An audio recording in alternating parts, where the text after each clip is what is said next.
umaga po sa inyong lahat. Nandito po tayo sa Lawag at kasalukuyan po tayo lumalakad sa isang parke.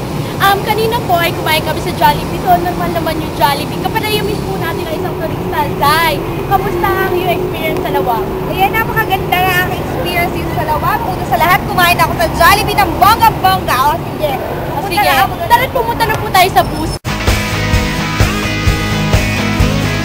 Magandang umaga po muli sa inyong lahat. Nandito po tayo sa loob ng bus. Papunta po tayo ngayon sa isang lighthouse. Makikita po natin na may mga iba pong natutulog sa bus. At may mga iba naman po na excited na po sa pagpunta natin dito sa lugar na ito. Ano nga po ba ang makikita? Sa tingin nyo, ano po ba yung na-expect nyo sa lugar na pupuntahan natin? dito na tayo. Tingnan mo natin. Ayun na pala. Okay, samahan niyo po kami sa pag-explore ng lighthouse. Tada!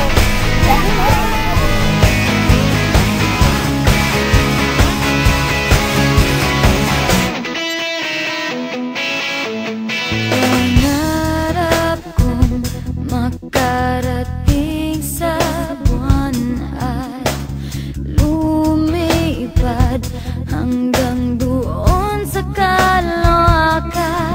Isang magandang umaga po muli sa inyong lahat. Nandito na po tayo sa Cape Bojidor.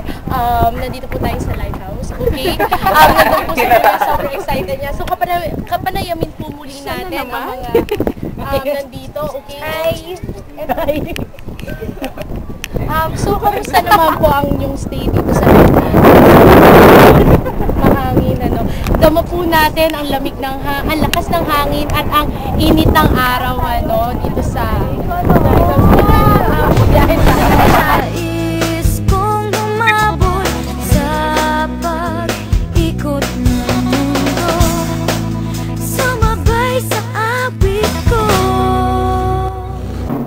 Magandang umaga po muli. So, nandito po tayo sa ikalawang palapag ng lighthouse. So, nakikita po natin ang mga iba na nagsisiakyatan dito. So, tara, samahan niyo po akong pumunta sa ituktok ng lighthouse. Ito na po. Simula na po tayo umakyat. At makikita po natin ang ganda, ang ganda ng Pilipinas. So, makikita po natin sa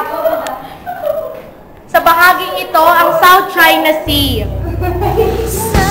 Sasakay ako sa aking pangarap, basta't ang kasama ko, ikaw may liwanag. Ayan, so ngayon po ay interview. So kayo po yung naglilinis dito sa Madilim, Kayo po ba yung tagapangalaga dito sa lighthouse? Sino-sino na po ba yung mga kilalang tao na nagpunta dito? Dito po ba ginanap yung extra? Yung kumakain sila. Ay, oo po, diba dito? kumakain ng lighthouse. Oo naman So, kay Kuya. kuya, sa tingin nyo po, naging epektibo pa rin po ba ang lighthouse na ito sa ngayon? Oo, ginagawa ko na. Pero okay pa rin po yung mga pasilidad natin. Oo, ilaw pa yan. Kaayos ka din nung isang araw. Marami-rami po bang turista ang dumadalaw dito? Para po sa inyo, ano na po itong lighthouse na ito? Ilang taon na po ba kayo? Muna, bata pa ko, hindi ko na ako. Pero yung diretsong pag-alaga ko dito, 23 years na. So dito na po talaga kayo nakatira? Hindi na. Ayo, good na. Puro ko stay kami dito. Yung auntie ko, mami ko nakatira dito. Yung dati naman, kami nakatira na ngayon dito. Tapos hanggang ngayon po, kayo pa rin po yung nakatira. Ano po pala name niyo? Vicente ako, Junior. Vicente ako. Maraming salamat po sa isang panayam na ito tungkol sa lighthouse. Kung ano pa po ang pupuntahan natin mamaya, ayun po ang ating matutunghayan. Tara, biyahe tayo. Now na!